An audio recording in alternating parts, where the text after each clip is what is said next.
नमस्कार दोस्तों, आपके अपने YouTube चैनल हिंदीपीडिया में एक बार फिर से आप सभी का अभिनंदन।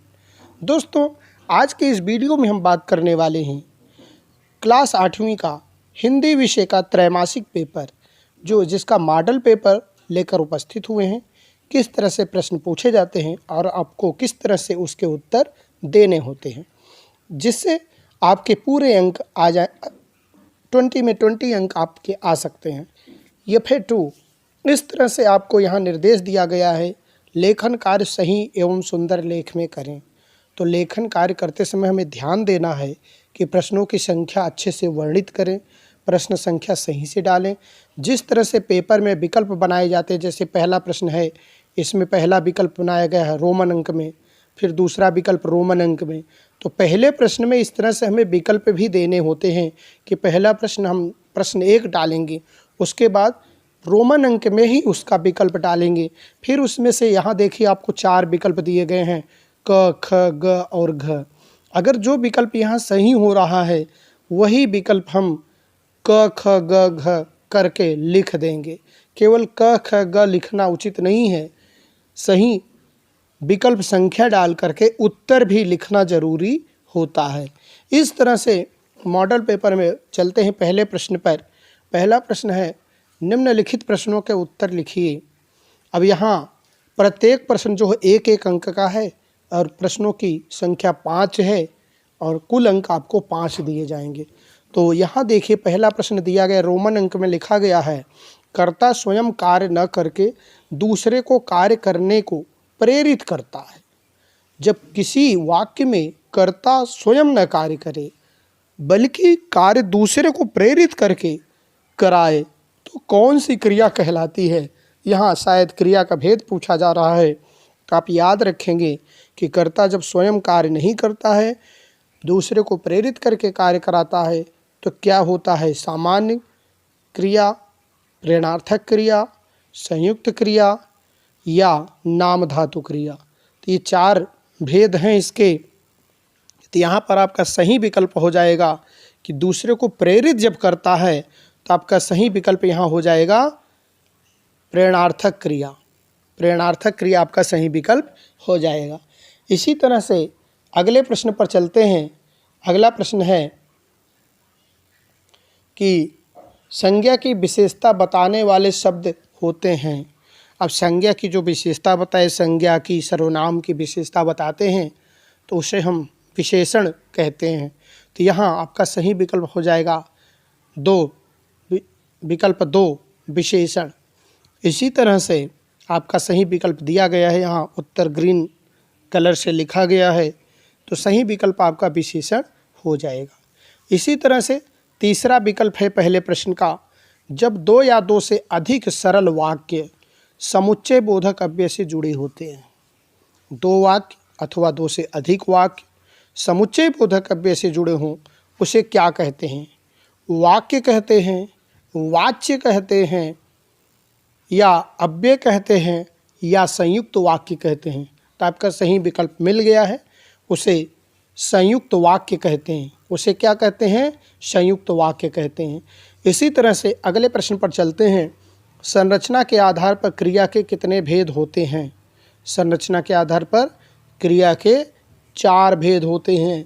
यहाँ आप ध्यान से देखें, यहाँ विकल्प आपको नहीं दिया गया है, सीधे उत्तर पूछा गया है और यह प्रश्न भी 1 अंक का है। इसी तरह से किसकी दीन दशा देखकर श्री कृष्ण की मनोदशा अत्यंत खराब हो गई। तो यहाँ पर आपको सही विकल्प लगाना है कि किसकी दीन दशा देखकर, याद रखना है किसकी दीन दशा देखकर।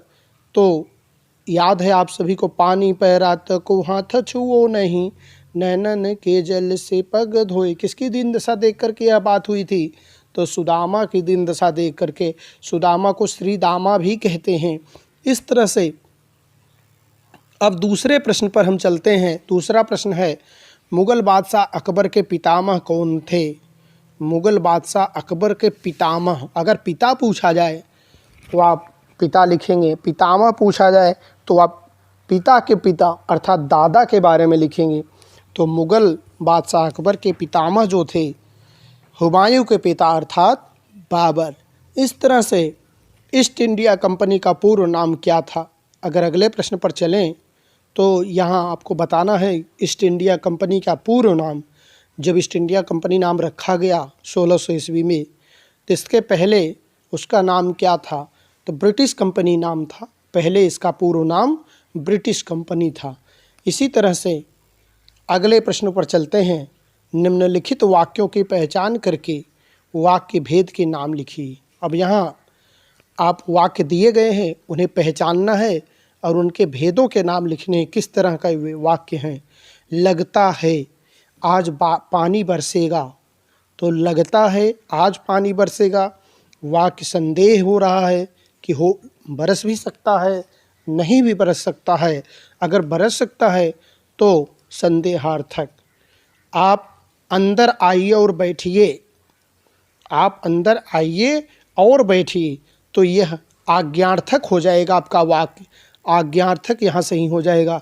इससे बाहर कौन बैठा है, इसको अगर वाक्य देखें तो यह प्रश्नार्थक हो जाएगा। इसी तरह से अगला वाक्य है राधा गा रही है, विधानार्थक या विधानार्थक।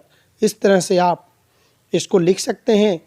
यह सरल वाक्य कह सकते हैं, साधारण वाक्य, विधानार्थक वाक्य।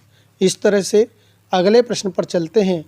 पांचवा प्रश्न जो है आज का, साइकिल को विनम्र सवारी क्यों कहा गया है? अपने शब्दों में लिखिए, 25 से 30 शब्दों में। अब अपने शब्दों में लिखना है, लेकिन शब्द सीमा यहाँ दी गई है। जब प्रश्नों में शब्द सीमा दी गई हो तो आपको प्रश्न शब्द सीमा के अनुसार लिखने होते हैं। यहाँ देखिए 25 से 30 शब्द दिया गया है। अगर पहली पंक्ति में देखिए, एक साइकिल एक शब्द है, विनम्र दूसरा शब्द है, सवारी तीसरा शब्द है, इसलिए चौथा शब्द है, कहाँ पांचवा शब्द है। तो एक पंक्ति में 5 शब्द आ रहे हैं कम से कम। तो यहाँ कितनी पंक्तियाँ लिखी गई हैं? 5 पंक्तियाँ लिखी गई हैं, तो 25 शब्द तो हो ही जाएंगे। इस तरह से आपको शब्द सही काउंट करके लिखने होते हैं। तो यहाँ है साइकिल को विनम्र सवारी इसलिए कहा गया है क्योंकि एक तो इसे सीखना और चलाना बहुत ही आसान है। इसे सीखना और चलाना बहुत ही आसान है। यह बहुत कम खर्चीली होती है, अर्थात कम पैसे में खरीद सकते हैं और कहीं ले आने के लिए कोई खर्च नहीं लगता अतिरिक्त, तथा इसे स्त्री पुरुष दोनों ही चलाते हैं। यह किसी एक के लिए नहीं है, कोई भी इसे चला सकता है, बच्चा है, बूढ़ा है, कोई भी इसे चला सकता है। अर्थात यह स्त्री पुरुष का भेदभाव किए बिना उनका कहना मान लेती है। अर्थात यह सभी के साथ अपना साथ देती है, साथ रहना चाहती है, कोई भी इसे चला सकता है। इन सभी कार्यों के लिए साइकिल को विनम्र सवारी कहा गया है। अगर अगले प्रश्न की बात करें, पानी पराते को हाथ छुओ नहीं, नैनन के जल सो पग धोए। पंक्ति में वर्णित किए गए भाव का वर्णन अपने शब्दों में लिखिए। यहाँ भी आपको 25 से 30 शब्दों में उत्तर देना है। तो आप ध्यान से देख पा रहे हैं कि यहाँ भी आपको शब्द सीमा का पूरा ध्यान रख करके उत्तर देना है। प्रस्तुत दोहे में यह कहा गया है कि सुदामा के दीन दशा को देखकर श्री कृष्ण व्याकुल हो उठे। श्री कृष्ण ने सुदामा के आगमन पर उनके पैरों को धोने के लिए परात में पानी मंगवाया, परंतु सुदामा की दुर्दशा देखकर श्री कृष्ण को इतना कष्ट हुआ कि वे स्वयं रो पड़े और उनके आंसुओं से ही सुदामा के पैर धुल गए। इस तरह से यहाँ आप देख पा रहे हैं कि श्री कृष्ण जो है सुदामा के पैरों को देखे अत्यंत द्रवित हुए और उनके आंखों से आंसू बहने लगे कि हम राजा हैं, राजा होकर के हमारा मित्र इतना कष्ट में जीता रहा। तो यह दुख उन्हें तुरंत मालूम हुआ, महसूस हुआ, जिस कारण से रो पड़े और उनके आंसुओं से ही सुदामा के पैर धुल गए। इस तरह से 7वें प्रश्न पर चलते हैं। अपनी बसंत पुस्तक में वर्णित किसी एक पाठ को संक्षिप्त रूप से लिखिए। तो साथियों, आपने जो पाठ पढ़े हैं अभी अपनी परीक्षा के लिए, उन पाठों में से किसी एक पाठ की संक्षिप्त रूप से कथा लिखिए, कहानी लिखिए। जैसे पानी की कहानी मैंने एक पाठ ले लिया है। पानी की कहानी में लेखक ने कल्पना और वैज्ञानिक तथ्य का आधार लेकर ओस की बूंद की यात्रा का वर्णन किया है। ओस की बूंद अनेक अवस्थाओं में सूर्यमंडल, पृथ्वी, वायु, समुद्र, ज्वालामुखी, बादल, नदी और जल से होते हुए पेड़ के पत्ते तक की यात्रा करती है। पानी के जीवन का चक्र होता है। समुद्र का पानी सूर्य की किरणों से गर्म होकर भाप बनता है और भाप बादल बन जाता है। यही सब क्रिया के बारे में आप विज्ञान के अध्यायों में पढ़ते हैं कि पानी के जीवन का एक चक्र होता है। पानी की कहानी में लेखक ने प्रयास किया है कि कहानी के माध्यम से बच्चों को पानी के विषय में संपूर्ण और सही जानकारी उपलब्ध कराई जा सके। यह कहानी ओस की बूंद से आरंभ होती है। वह स्वयं को बचाने के लिए लेखक से सहायता मांगती है और लेखक के द्वारा उसके विषय में अनेक प्रश्न पूछे जाते हैं। इस तरह से आज की प्रश्नावली यहीं समाप्त करते हैं। आशा करते हैं यह मॉडल पेपर आपको अच्छा लगा होगा, समझ में आया होगा। इसी तरह से आप अपनी तैयारी बनाए रखिए। वीडियो अच्छा लगा है तो चैनल को सब्सक्राइब करें, दोस्तों में वीडियो को शेयर करें। आज के लिए इतना ही। धन्यवाद। जय हिंद, जय भारत।